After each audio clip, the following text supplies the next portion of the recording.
Olá, sejam muito bem-vindas e bem-vindos a mais um programa Espiritualidade no Dia a Dia.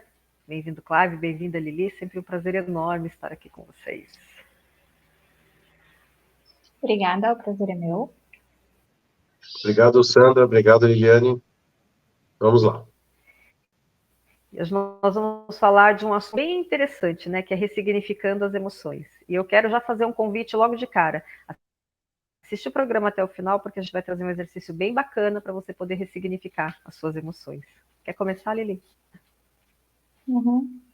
Bom, o primeiro movimento aqui que eu acho que cabe a gente dizer é que as emoções, elas fazem parte do nosso contexto.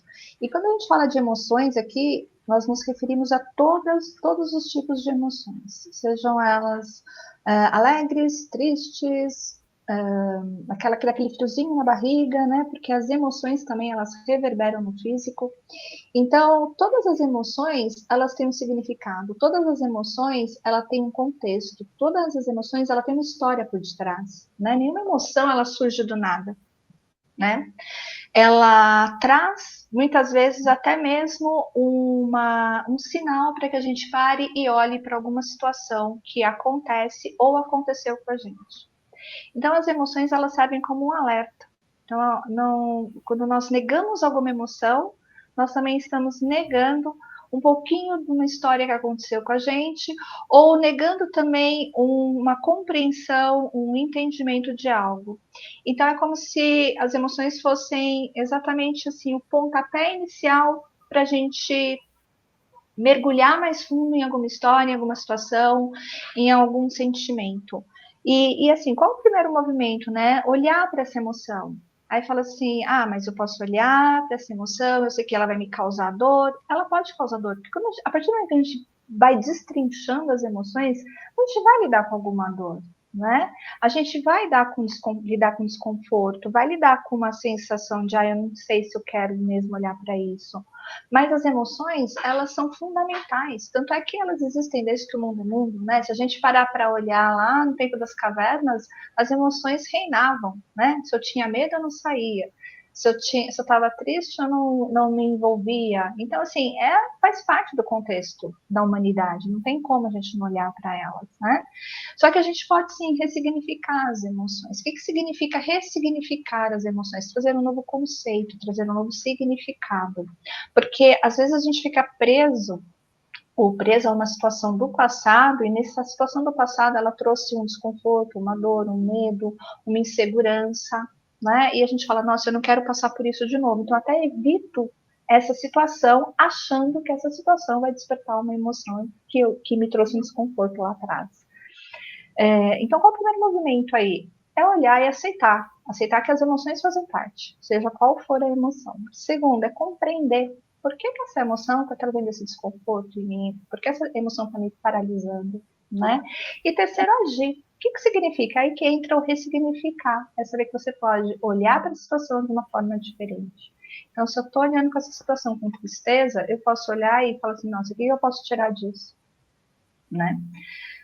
A gente já nasce com 5 dores existenciais, né? A gente tem essas dores existenciais ao longo da nossa infância, né? Uns mais, outros menos, que é a dor do abandono, da rejeição, da injustiça, manipulação, da humilhação e da traição. Então, o que é a dor da rejeição? A dor da rejeição, ela se forma no ventre da mãe ainda, né? É uma dor. Gente, todas essas dores são totalmente inconscientes, tá? Eu escolhi ter rejeição, não, são inconscientes. E a própria mãe, pai, a sociedade, a escola, as pessoas em volta dessa criança durante o crescimento dela, eles não fazem de propósito, tá? A criança vai fazer uma leitura da situação, daquilo que ela está sentindo. Então, por exemplo, às vezes a criança está no ventre da mãe e a mãe passa por um susto. Na hora que a mãe passa por um susto, o que vai acontecer? Ela automaticamente a respiração diminui, o fluxo sanguíneo diminui. A criança vai se assustar também, vai falar, opa, lá fora está perigoso, né? E ela vai entender como se fosse uma rejeição, né? Rejeição da mãe em relação à vida. E não simplesmente foi um susto. Mas dentro do mundinho, da cabecinha da criança, ela vai entender como uma rejeição, né? Quando ela tá, depois que nasce, de 0 a 1 ano e meio, mais ou menos, tem a dor que a criança desenvolve, que é a dor do abandono, né? Então é aquele bebezinho que vai ficar lá no berço, né? Às vezes está chorando, chorando, chorando, e a mãe não o atendeu naquele momento do choro. Dentro da leitura dessa criança, ela vai interpretar como se fosse o abandono, né? E ela leva isso para a vida. Então ela vai isso, e é interessante que essas dores elas vão se moldando em nosso corpo e nós vamos estabelecendo determinado corpo, a característica corporal, tá? Então elas ficam realmente registradas na formação do nosso corpo.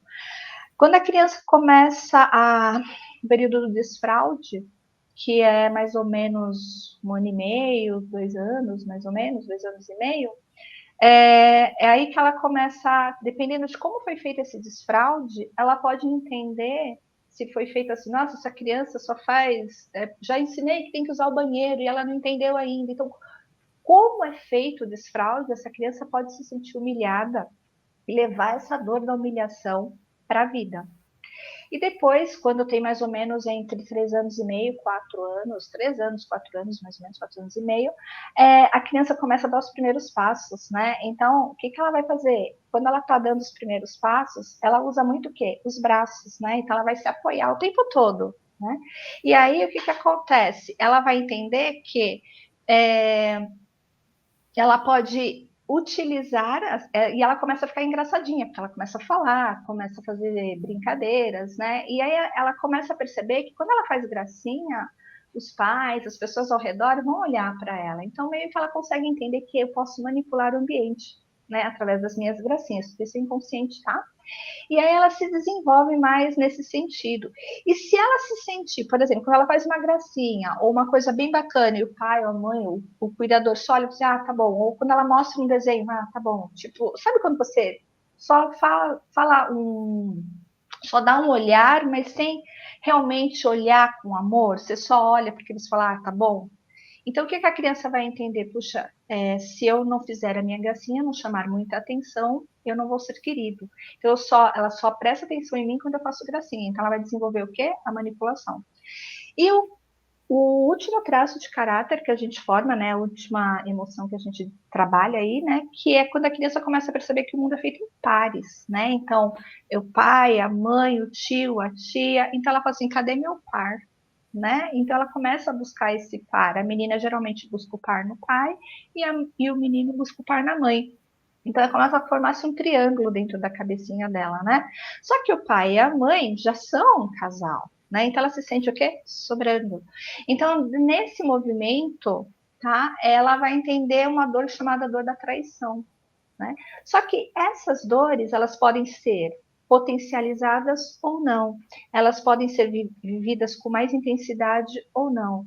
Lembrando que tudo isso é muito inconsciente, tá? Não é assim, ah, a mãe, o pai provocou, a professora provocou. Não, é inconsciente. É como ela vai sentir, como essa emoção chega, como a palavra chega, como a atitude chega, como o olhar chega até ela. Lembra que todos nós temos uma leitura pessoal. A minha leitura é diferente da leitura da Sandra, é diferente da leitura do Clive. São leituras diferentes que eu faço. Então, por exemplo, uma palavra que chega até mim pode ofender, mas chega para a Sandra e para o Clive e não ofende. Né? Então, cada um tem a sua leitura. A criança de 0 a 7 anos também vai, 0 a 5 anos, 7 anos mais ou menos, vai fazer a sua leitura de mundo, né? E aí ela vai desenvolver ou não essas dores. E tudo isso fica registrado na cabecinha dela. Só que ao mesmo tempo que ela tem essas dores, ela também tem um recurso. Só que, geralmente, o que a gente fica? A gente fica preso na dor. Então, a gente fica preso na dor da rejeição, na dor do abandono, na dor da injustiça, da humilhação, da traição, né? E a gente fica preso e se vai repetindo, achando que a história que aconteceu lá na minha infância vai acontecer da mesma maneira na minha adolescência ou na minha vida adulta. Então, o que a gente traz aqui? A gente traz o outro lado da moeda. Toda dor tem um recurso. E se a gente começa já a partir desse simples movimento, né? A gente começa por aí a ressignificar as emoções, né? Então, a partir daí, eu já vou olhar diferente. Poxa, se eu me sentir abandonada, qual é o meu recurso? Aqui falando dentro desses traços de caráter, tá? Dentro dessas dores que se formaram. Então, o que é a dor da rejeição, né? A dor da rejeição, ela vai provocar com que eu me torne cada vez mais introspectivo. Mas qual é o meu recurso? Eu tenho uma imaginação extremamente valiosa. A dor do abandono vai me trazer uma dor de querer ficar isolada, mas qual é o meu recurso? né? O meu recurso é a comunicação. Então, quanto mais eu me comunico, mais eu posso estar em sociedade e perceber que é uma dor que é apenas uma dor existencial que eu carrego, mas por causa de uma leitura. Então, quanto mais eu me comunico, quanto mais eu falo, mais eu me expando em direção ao outro. Essa dor da injustiça que leva a uma manipulação e a gente acaba manipulando, quando eu cresço e levo para o recurso, eu posso me tornar um excelente negociador. Eu posso me tornar um excelente empresário, um excelente comerciante, né? E quando eu percebo essa dor da humilhação, eu percebo que eu tenho um recurso. E qual é o meu recurso? É a força. Porque aquele que se sente humilhado, ele tem uma força enorme. Quando ele começa a olhar para a força dele, ele muda o padrão. E ele começa a ir para esse recurso. Então, eu vou executar, eu vou fazer, porque ele é forte. Só que ele não reconhece isso. E a dor da traição, o que que traz aqui? Eles se tornam excelentes competitivos, excelentes esportistas, porque eles querem provar que podem cada vez mais, e excelentes líderes. Então, quando eu saio da dor e vou para o recurso, eu saio do papel de vítima, eu saio do papel de coitado, e aí, nesse simples movimento de reconhecer que eu tenho um recurso e que essa dor, na realidade, me fortaleceu, para que eu possa enfrentar o mundo com outras ferramentas, ferramentas que podem me auxiliar, o que vai acontecer? Eu vou ganhando, mais amplitude na minha vida e vou direcionando a minha vida para o mais. Então, eu vou ressignificando, eu vou escrevendo uma nova história, porque ressignificar é isso, né? Escrever uma nova história. Eu posso, sim, através dos meus sentimentos, ficar preso na dor, ou eu posso simplesmente falar, puxa, esse sentimento me trouxe uma dor, mas atrás dessa dor tem algo mais, que é esse recurso. Então, eu escolho olhar para o recurso. Então, é um movimento que depende de mim? Depende. Posso pedir ajuda se eu não dou conta sozinha? Pode, porque nós estamos aqui para ajudar o outro. Mas o fundamental é entender que toda dor traz um recurso, né? Toda emoção, por mais pesada, por mais triste que seja, por mais desconfortável que seja, ela traz um aprendizado e um recurso, né? Então eu posso escolher, eu fico na vítima ou eu vou adiante e vou desbravar isso eu vou desbravar esse caminho ao longo da minha existência. Então sempre é uma questão de escolha. Acho que é bem importante, diante de tudo que você falou, né, que existem emoções que estão no inconsciente, né? Que são essas todas que você mencionou aí, elas são inconscientes. E só um processo de autoconhecimento é que vai te trazer essa consciência do que realmente você precisa ressignificar, que tem coisas que a gente automaticamente já sabe, que são emoções que às vezes não nos fazem bem, mas que a gente fica insistindo, então estão no consciente, e tem essas outras dores, essas outras emoções que estão no inconsciente, mas através da consciência, você trazendo para a consciência, você pode fazer algum movimento. Então, existem esses dois tipos, né? As emoções conscientes e as inconscientes, que precisam ser trabalhadas para serem ressignificadas. E vale lembrar que às vezes não é fácil, né? A gente olhar para isso com amorosidade e generosidade, porque muitas vezes nós nos culpamos e nos sentimos incapazes de ressignificar, ou falando num vocabulário bem simples, dar a volta por cima, né? Mas a gente fica preso na situação de dor e a gente acha que essa situação lá na frente vai acontecer no mesmo grau de sofrimento, né? Mas quando acontece, por exemplo, vamos dizer um acontecimento que lá da infância, nós éramos crianças, indefesas, né? Às vezes não tínhamos recursos psicológicos e emocionais, às vezes, porque o nosso cérebro emocional ele vai se formando ao longo da vida, né? A gente tem essa evolução emocional também, né? Tanto é que tem a inteligência emocional que é trabalhada hoje, inclusive na escola, exatamente para ajudar as crianças, os adolescentes a desenvolver cada vez mais essa inteligência emocional. Então, cabe a nós termos muita paciência entender que uma dor que aconteceu lá na infância, nós não tínhamos todos os recursos necessários, todos os recursos emocionais, né? Todo o amparo emocional. Só que hoje, adulto, a gente pode lidar com essa situação de uma forma diferente. Então, a gente já tem um pouco mais de ferramenta, tem um pouco mais de recurso. E cabe a nós, adultos, acolhermos essa criança ferida, porque aqui também a gente lida muito com essa questão da criança ferida, né? Então, eu fiquei com a minha criança ferida e eu fico na minha criança ferida, ferida, e eu acho que a situação vai acontecer da mesma forma, que eu não vou dar conta, mas o que nós, enquanto adultos, podemos fazer? Olhar para essa criança, dar um lugar a ela e dizer, olha, agora o adulto toma conta, eu assumo daqui para frente, né? E quando nós acolhemos essa criança, ela se sente segura, e ela, de certa forma, permite com que nós possamos caminhar na vida com mais consciência, com mais tranquilidade e até mais com ousadia, né? Porque quando a gente está na criança ferida, a gente fica o tempo todo melindrado, a gente fica todo receoso, né? Quando a gente está no adulto, a gente sabe, não, eu dou conta disso, eu consigo. E aí a gente vai cada vez mais ousando, sempre com muito respeito. Então, as emoções, elas precisam mesmo, precisar um olhar de acolhimento, aceitar, como eu falei no começo, compreender no sentido o que está acontecendo mesmo, e em cima do que está acontecendo, eu vou para a ação. E essa ação é olhar e falar, não, agora eu tenho ferramentas, eu tenho recurso, e eu posso dar conta disso.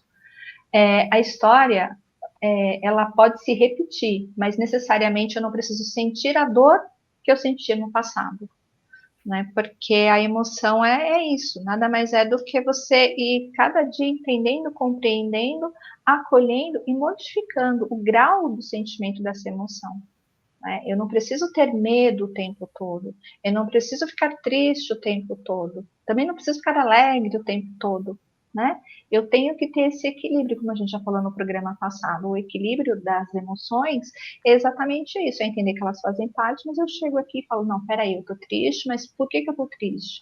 O que eu posso fazer para melhorar? Né? E aí você vai mudando, porque nada mais é do que treino, é treino, porque senão a gente fica viciado em sentir a dor, porque a dor vicia, né? O sentimento da dor vicia. E a gente fica viciado nessa dor, nesse sentimento, nessa emoção pesada.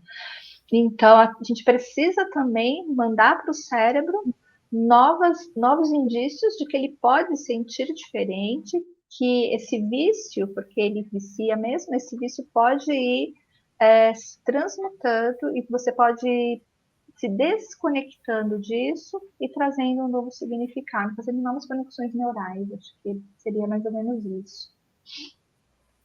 Acho que, se você me permite completar, quando a gente fala em ressignificar, por exemplo, dentro de um processo terapêutico, o que a gente sempre diz para o cliente, né? Não dá para mudar o fato que aconteceu. A gente vai ressignificar a emoção que ele vivenciou diante daquele fato. Então, por exemplo, alguém que apanhou muito, não dá para mudar o fato de que a pessoa apanhou muito e tem esse trauma, mas a gente vai ressignificar esse movimento para que aquela emoção de dor, de tristeza, de raiva, de mágoa, seja lá do que está causando, né, essa questão na pessoa, a gente muda essa emoção, vai olhar para a situação sem entrar em contato com a emoção. Você vai entender a dinâmica por trás daquela questão. Então, isso você consegue ressignificar. Então, é assim que a gente faz os trabalhos de ressignificação de traumas, seja dentro da hipnose, da constelação, da regressão, enfim. Quer falar, Clive? Eu acho que vocês já falaram bastante, é interessante. Eu estou aprendendo muito mais aqui, aprendendo do que... E o que eu acho interessante, isso que você acabou de comentar, Sandra, esse trabalho que vocês fazem, né? A pessoa poder, aquela dor que às vezes está muito profunda, né? Você, trabalhando com ela, você consegue fazer com que praticamente ela não sinta mais aquela dor, vamos chamar assim, né? Como se fosse um remédio que pudesse aliviar isso e ela não sentir mais, né? Óbvio que em outros termos. Na parte que eu estava pensando aqui, na parte espiritual, eu acho que a pessoa acreditando, né, tendo fé, acreditando que existe aí uma energia, um Deus, alguma coisa assim que está, vamos dizer, acolhendo a todos, para ela também ter uma certa tranquilidade de que todos nós temos um amparo, né, um amparo espiritual, né, todos nós temos aí, cada um acredita de uma forma, de um anjo da guarda, de um tutor, de um protetor. Então, para ele também não se sentir sozinho nessa dor, e que ele está ali, na realidade, como vocês estão colocando, às vezes é a forma de amadurecer, de aprender ou de moldar. Às vezes ele tem que passar por certas situações que não adianta, tem que passar para ele poder ir para um outro grau e ressignificar aquele sentimento, onde aquilo lá já não vai mais fazer efeito para ele, né? Então tem lá, sei lá, a criança lá que o menininho chama, você é bobo, ele fica muito bravo. E tem outro que você fala, você é bobo, ele já ressignificou aquilo lá para ele, não quer dizer nada. Então esse trabalho de você conseguir ressignificar os seus sentimentos, as suas emoções, é uma coisa, assim, eu acho que ela demora, a gente está sempre refazendo isso, né? Para todas as idades, né? Até acho que é o fim dessa existência aqui, carnal aqui, e a gente vai continuar fazendo isso como espírito o resto da a nossa infinidade aí, né? Nossa vida eterna, vamos chamar assim. Mas é interessante a forma de vocês estarem colocando isso para mim, agora foi um aprendizado aí, com relação a que você pode fazer isso de uma forma onde você recebe também uma ajuda, vamos dizer, de um terapeuta, de alguém que possa antecipar esse caminho e aliviar essa dor, né? Então, achei bastante interessante. Mas eu estou mais aprendendo aqui do que podendo comentar alguma coisa mais profunda aí. Volto para vocês aí. Estou mais aprendendo aqui, estou de ouvinte.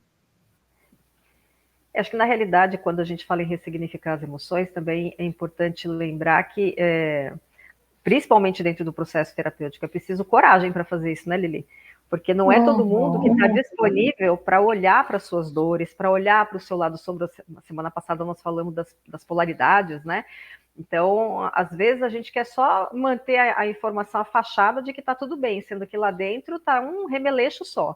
Então, precisa de muita disponibilidade, muita coragem, muita amorosidade para que a gente possa olhar para essas dores que nos machucam, para esses sentimentos e para essas emoções que muitas vezes causam um grande trauma, uma grande questão. E só que vale a pena demais quando a gente faz esse processo, né? Então, as pessoas que passam por isso e vão lá e se enfrentam e fazem esse processo de autoconhecimento e olham para suas dores e ressignificam essas emoções, o quanto a vida delas muda, né? Então, o quanto a nossa vida muda, né, Lili? Uhum. E é um processo que a gente fala assim, é doloroso. É doloroso até a página 20, porque a partir do momento que você, no meio da trajetória, no meio do processo, você já começou a olhar de uma forma diferente, o restante do caminho é mais leve. Não estou dizendo mais fácil, mas é mais leve. Né? E como você falou, Cláudia, é para a vida toda. Né? É para a existência toda. Porque toda hora, todo instante, vão ter situações que vão nos levar a alguma sensação do passado, alguma percepção do passado, alguma dor que ficou lá no passado, alguma situação que trouxe uma emoção desconfortável. Mas assim, agora você está aqui no presente, aqui agora, você já tem a sua ferramenta, você tem o recurso, então você já pode agir diferente, já pode fazer diferente. Como a Sandra falou, não dá para mudar o fato, mas dá para mudar o sentimento em relação ao fato, né?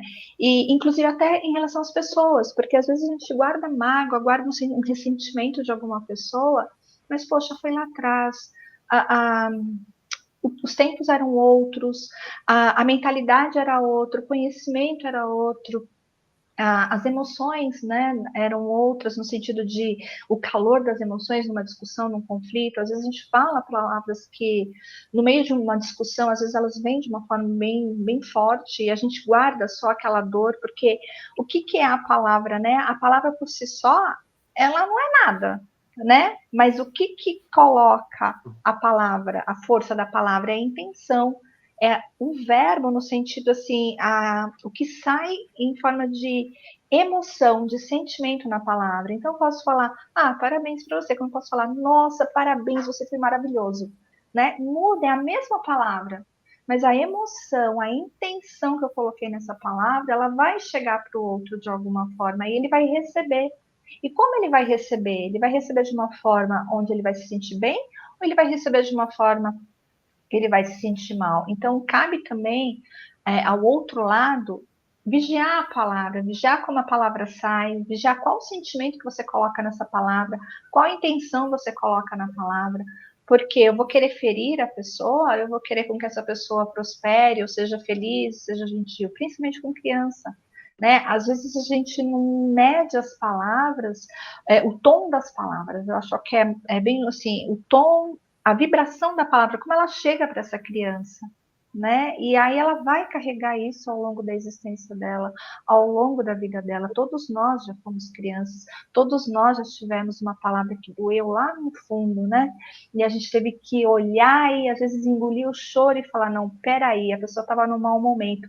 Só que quando a gente é criança, a gente sabe que a pessoa está num mau momento. A gente fala, nossa, doeu, né? E a gente leva essa dor e vai ao longo do caminho. Aí quando a gente cresce, vai amadurecendo, a gente vai olhar para o outro como adulto e a gente vai falar assim, nossa, realmente acho que ela não deve estar bem, essa pessoa, né? E a gente não pega essa palavra, essa intensidade da palavra. A gente consegue já ter esse discernimento, mas a criança ainda não. Então a gente tem que ter muito cuidado com a nossa fala, a gente tem muito cuidado com o nosso olhar, porque às vezes não é nem uma fala, às vezes é o olhar que a gente dá para o outro, né? O olhar, ele fala muito, a gente não, às vezes não olha para isso como nós deveríamos, a nossa postura, como a gente fala com o outro, então tudo isso reflete no outro, então a gente também tem que ter esse cuidado, né? Eu acho que cabe um olhar aqui para os dois lados, para quem recebe a palavra e para quem dá a palavra, né? Porque a gente pode evitar muitos conflitos quando a gente começa a cair no orar e vigiar, né? Então não é só orar e vigiar os pensamentos, é orar e vigiar a postura, é orar e vigiar a palavra, olhar e vigiar os atos, as ações, olhar e vigiar o olhar. Então, assim, é tudo isso, né? E como que nós podemos colaborar para o crescimento saudável do outro? Porque a gente fala só da gente, né? Mas como a gente também interfere no outro? Como a nossa palavra, nossas emoções também interferem no outro? Então, como que a gente pode evitar uma dor maior no outro, né? Trabalhando cada vez mais a empatia, trabalhando cada vez mais a amorosidade, trabalhando cada vez mais a generosidade, trabalhando cada vez mais a compreensão, entender que somos seres distintos, totalmente diferentes um do outro, que as leituras, como eu já falei, são diferentes, então a gente tem que ter esse cuidado. Não cuidado a ponto de deixar o outro não o cuidado no sentido de melindre, mas o cuidado no sentido de respeito, né? Então eu não vou ferir o outro porque eu vou deixar o outro melindrado. Não, eu não vou ferir o outro por uma questão de respeito, né? Então cabe aí esse equilíbrio entre as palavras daquilo que fala e daquilo que recebe também. Eu acho que é bem pontual isso, porque fica até mais fácil a gente estabelecer uma relação mais saudável, né? E perceber que o outro também às vezes fala e tá numa dor. Então, às vezes a gente fala, nossa, ele me feriu, mas qual é a dor do outro? Não tô passando a mão na cabeça do outro, tá? Mas assim, a gente também tem que olhar, né? Quando o animalzinho ele tá ferido, ele não fica mais agressivo, ele não fica mais acuado. Às vezes o ser humano é a mesma coisa, porque nós temos esse instinto, né? Então, quando eu tô ferida, eu também às vezes me recolho e às vezes eu me torno até um pouco agressiva. Então, vamos olhar para nossa dor, para que a gente possa nos curarmos e a partir daí não ferir os outros também. O que você estava comentando Eu acho agora, que para mim, veio como se fosse um gatilho, né? Dependendo da ação que a pessoa faça, a pessoa pode ser super serena, tá ali na boa, mas você fez um comentário, fez alguma coisa, deu um gatilho que aí a pessoa acaba, sei lá, se Uhum, remetendo para aquela situação anterior, né? E talvez aflorando certas emoções assim que podem machucar, né? Então, uhum. realmente, tem que se tomar muito cuidado. Então, entendi bem agora como você colocou isso, né? É verdade. São os gatilhos emocionais, né? Que cada um tem o seu. e acho que é importante, né? Quando você trouxe todas essas informações ali. Primeiro a gente faz com a gente o processo, né? Porque daí a gente Uhum. consegue acolher o outro. Porque se eu não estou me acolhendo com relação às emoções, eu não estou conseguindo compreender o que está acontecendo comigo, eu não vou conseguir ter esse olhar empático com relação ao outro. Então tudo Uhum. começa com a gente, dentro da gente. É necessário sempre isso. É o autoconhecimento. E a gente repete isso todo o programa, né? O Uhum. autoconhecimento, esse momento É de verdade. você se autodesenvolver, porque somente quando você passa por esse processo, você consegue se colocar de alguma maneira no lugar do outro. Uhum. E aí cresce a empatia, e dentro dessa empatia cresce o respeito, dentro do respeito cresce a amorosidade, dentro da amorosidade cresce a generosidade, e dentro da generosidade tem o compartilhamento, né? E assim eu posso compartilhar minha vida com o outro de uma forma saudável, né? Mas tudo é um processo e vale a pena porque não tem outro caminho, a não ser crescermos todos juntos de uma forma saudável. Muito interessante.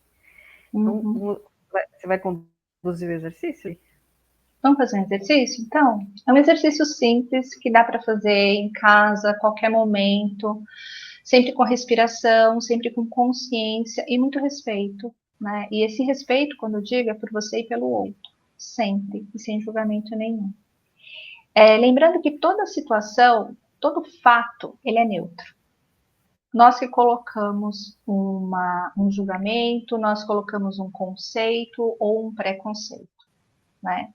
Então, aqui a gente vai trabalhar com os fatos por si só, sem colocar emoção, sem colocar o julgamento, sem colocar um conceito ou um preconceito. Tá? Então, a partir dessa neutralidade, do ponto da neutralidade, que é onde nós conseguimos nos conectar com todas as possibilidades que a vida tem para nós. Então, vou pedir para cada um que se sentir disponível para fazer esse exercício, se acomodar bem na cadeira, fechar os olhos, se imaginar num teatro, você sentado na primeira cadeira, e na sua frente tem um palco. As cortinas se abrem, e nesse palco começam a passar diferentes situações, desde quando você era pequenininho, na primeira infância. Deixe vir todas as situações da sua primeira infância, sejam boas, alegres, tristes, confortáveis ou desconfortáveis. A mente é sábia, ela sabe o que precisa ser visto nesse palco. Deixe passar cada situação. Se vier alguma pessoa, deixe essa pessoa passar pelo palco. Simplesmente elas vão passar. Ela entra por um lado, sai pelo outro. Deixe ir, apenas como observador. Quando sentir que a primeira infância já passou, vamos para a adolescência.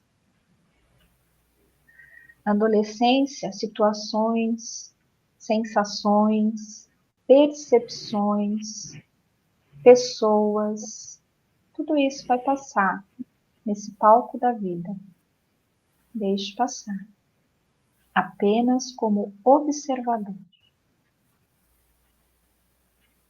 Essas situações passam por você, bem diante dos seus olhos, e você apenas observa. Deixe ir, sem julgamento. Se alguma emoção mais forte vir, olhe para ela, diga um sim, você faz parte, e deixe ir. Se alguma situação desconfortável apareceu, olhe para ela, diga sim e deixe ir. Se alguma pessoa apareceu diante de você, deixe vir. Olhe nos olhos dessa pessoa e apenas agradeça. Obrigada por tudo. Deixe ir.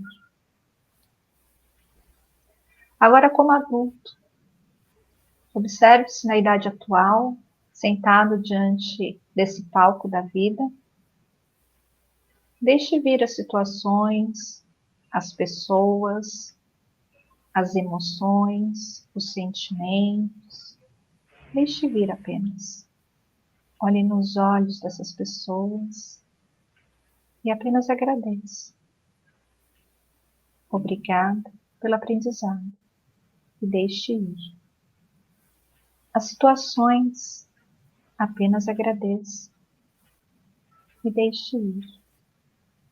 As emoções e sentimentos, diga sim e acolha agora tudo no seu coração. Abra como se fosse um grande armário, onde cabe diferentes sensações, diferentes percepções, diferentes sentimentos, diferentes emoções. Tudo isso faz parte do seu aprendizado, da sua caminhada, da sua trajetória. Acolha tudo isso com amorosidade. Traga para junto de você e diga sim.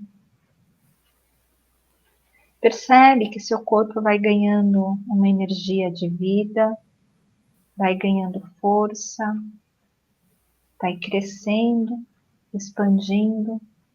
Você vai ganhando cada vez mais uma luz que vem de dentro para fora.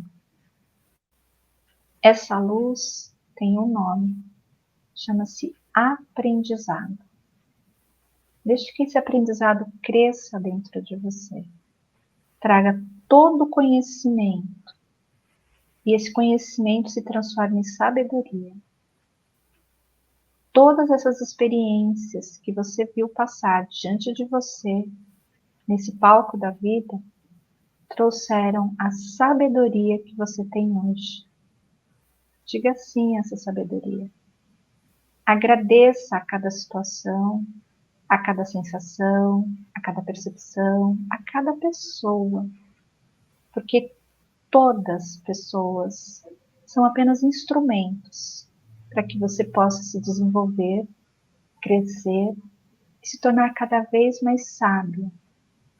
E a sabedoria faz parte da alma e ela é sua. Ninguém pode tirar de você. Acolhe essa sabedoria agora.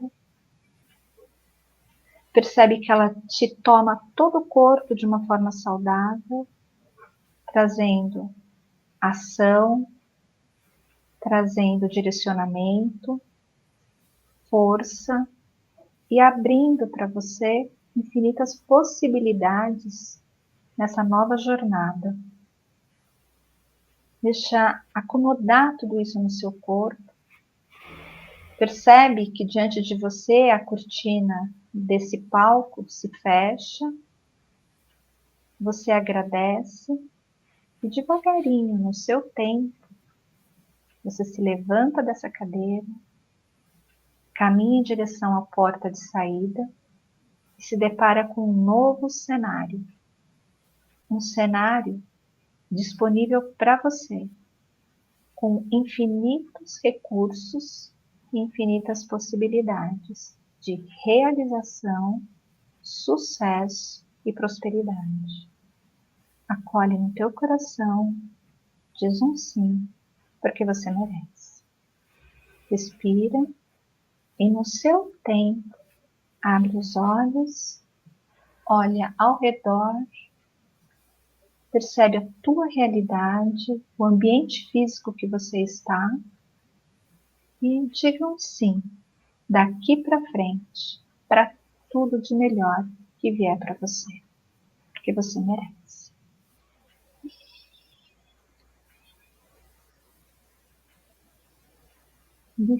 E é isso. Esquentou, né? Ficou maravilhoso. Então é isso, gente. Desculpa, Sandra, tem lá, pode dar like os nossos Claro. espectadores? Então eu acho que vale um like nesse aqui, hein? Com Esse certeza. exercício aqui vale um like. Que maravilha. Então, quero agradecer para todo mundo, para vocês em especial, e nos vemos na semana que vem. Um beijo aí no coração de cada um. Obrigada, até mais. Então, tchau.